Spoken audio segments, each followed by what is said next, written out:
ഞാൻ പാലക്കാട് പോയി അവിടെ നിന്ന് ക്യാമ്പ് ചെയ്ത് റിപ്പോർട്ട് ചെയ്ത ആളാണ്. നിലമ്പൂരേക്ക് പോകാനും പോകുന്നുണ്ട്. പല രാഷ്ട്രീയ ചർച്ച ഉണ്ടാകും.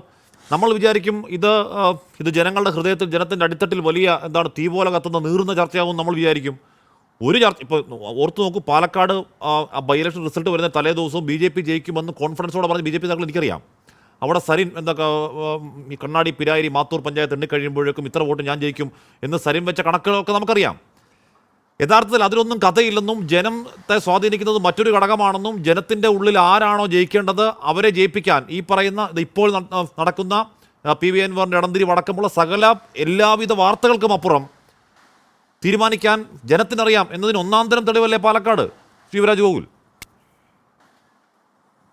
അല്ല, പാലക്കാട് ഉപതെരഞ്ഞെടുപ്പ് പോലുള്ള ഉപതെരഞ്ഞെടുപ്പുകളെ നമ്മൾ ഒരുപാട് കണ്ടിട്ടുണ്ട്. കാരണം അതിപ്പോൾ 2021 മാത്രമല്ല ഉണ്ടായിട്ടുള്ളത്, അല്ലെങ്കിൽ ഇപ്പോൾ ഈ ഒരു സമയത്ത് മാത്രമല്ല ഉണ്ടായിട്ടുള്ളത്, 2024 ശേഷം മാത്രമല്ല ഉണ്ടായിട്ടുള്ളത്.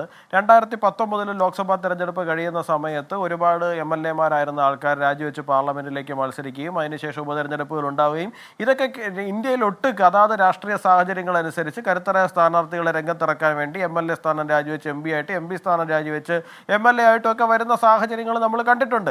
അതുപോലെ തന്നെ ഇപ്പോൾ ശ്രീ CR നീലകണ്ഠൻ പറഞ്ഞതുപോലെ തന്നെ പല സംസ്ഥാനങ്ങളിലും ഭരണം അങ്ങോട്ടും ഇങ്ങോട്ടും മാറുന്ന സാഹചര്യത്തിനനുസരിച്ചിട്ട് ഇപ്പോൾ കോൺഗ്രസിലുള്ള അസംതൃപ്തരായിട്ടുള്ള ആൾക്കാർ, അല്ലെങ്കിൽ BJPയിലുള്ള അസംതൃപ്തരായിട്ടുള്ള ആൾക്കാർ, അല്ലെങ്കിൽ മറ്റു പാർട്ടിയിലുള്ള അസംതൃപ്തരായിട്ടുള്ള ആൾക്കാർ രാജിവെക്കുകയും അവർ പുതിയ രാഷ്ട്രീയ സാധ്യതകൾ അന്വേഷിച്ചു പോകുന്നതും ഒന്നും പുതിയതായിട്ടുള്ളൊരു കാര്യങ്ങളൊന്നുമല്ല. അത് ഇന്ത്യൻ പൊളിറ്റിക്സ് തുടങ്ങുന്ന കാലം മുതൽ ഇതുവരെ നിലനിന്നിട്ടുള്ള കാര്യം തന്നെയാണ്. പക്ഷേ ഇവിടുത്തെ സാഹചര്യം നമ്മൾ പറയുവാൻ കാരണം എന്ന് പറഞ്ഞാൽ, ഇപ്പോൾ PV അൻവർ എന്തെങ്കിലും കാതലായിട്ടുള്ള ഒരു രാഷ്ട്രീയ വിഷയം ഉന്നയിച്ചിട്ടാണ് അവിടെ നിന്ന് രാജിവെച്ച് പോകുന്നൊരു സാഹചര്യം ഉണ്ടായത് എന്നൊന്നും സത്യസന്ധമായിട്ട് ഞാൻ വിശ്വസിക്കുന്നില്ല.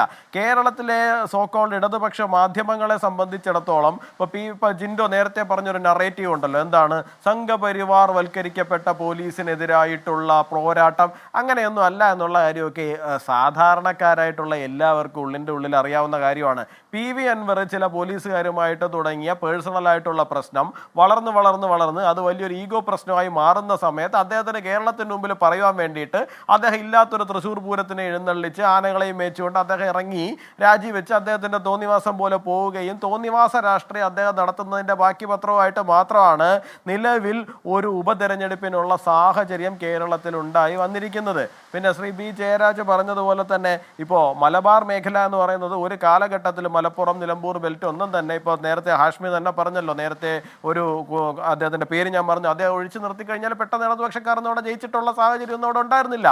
ഇടതുപക്ഷം എന്താ ചെയ്തത്?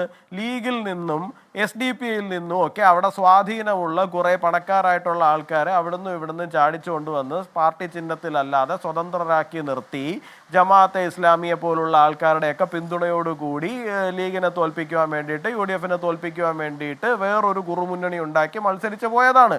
അല്ലാണ്ട് സമാധാനത്തിൻ്റെയും മതേതരത്വത്തിൻ്റെയും വെള്ളരിപ്രാവുകളായിട്ട് ഞങ്ങൾ എന്തോ ആദർശത്തിന് വേണ്ടി മത്സരിച്ചുകൊണ്ടിരുന്ന ആൾക്കാരൊന്നുമല്ല. അടവ് നയവും അടവ് രാഷ്ട്രീയവും ഒക്കെ ഈ പറയുന്ന പല റാഡിക്കൽ ഫോഴ്സസിനെ കൂട്ടുപിടിച്ച് ഇടതുപക്ഷം ചെയ്തതിൻ്റെ കൂടി ബാക്കി പത്രമായിട്ടാണ് നിലവിൽ അങ്ങനെ ഒരു ഉപതെരഞ്ഞെടുപ്പ് അവിടെ വന്നിരിക്കുന്നത്.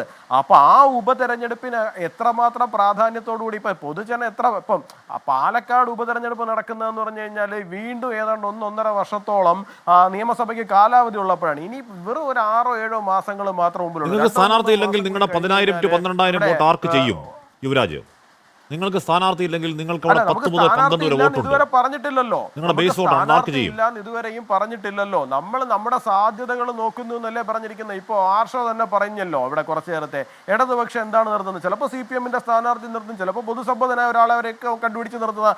അതുപോലെ തന്നെയാണ് ഇപ്പോൾ BJPയെ സംബന്ധിച്ചിടത്തോളം എന്ത് സമീപനം എടുക്കണമെന്നുള്ള ചർച്ച മാത്രമാണ് അവിടെ നടന്നുകൊണ്ടിരിക്കുന്നത്. അല്ലാണ്ട് ഞങ്ങൾ സ്ഥാനാർത്ഥിയെ നിർത്തുന്നില്ല എന്നോ മത്സരിക്കുന്നില്ല എന്നോ ഉള്ള ഒരു തീരുമാനം. എന്തായാലും ആ ചർച്ചകൾ ഒരുപാട് നീട്ടിക്കൊള്ളുന്ന സമയമില്ല. കാര്യം ദിവസങ്ങൾ വളരെ കുറവാണ്, പ്രചരണത്തിന് ദിവസങ്ങൾ കുറവാണ്, മാത്രമല്ല കാലാവസ്ഥ പ്രതികൂലവും.